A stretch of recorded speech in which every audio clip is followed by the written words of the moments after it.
বিধানে তুমি কুয়েতত Maizbhandari Gausia hoc committee Bangladesh জিলিব আল শুয়েক ১ নম্বর শাখা কুয়েতের উদ্যোগে গাউসুল আজম হযরত শাহ সুফি সৈয়দ আহমদুল্লাহ মাইজভান্ডারির ১২০তম পবিত্র উরুস শরীফ অনুষ্ঠিত।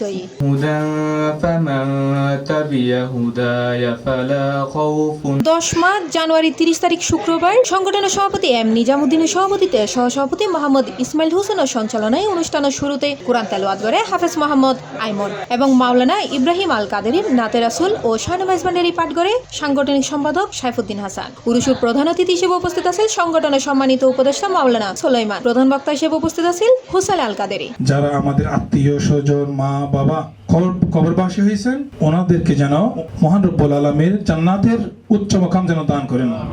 এই যে নূরানি ইমানি মাহফিলে এসে আজকে আমি বলবো আপনারা সবাই আল্লাহ এবং আল্লাহর রাসূল এবং আউলিয়া কিরামদের চরণে থাকার জন্য চেষ্টা করুন। অনুষ্ঠানের তত্ত্বাবধানে আছেন প্রচার সম্পাদক মাহমুদ আদিস, বেলাল শিকদার, হালিম ও মিন্টু।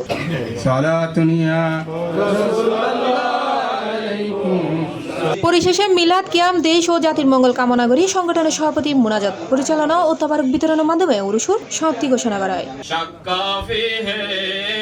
C+ TV Chittagong.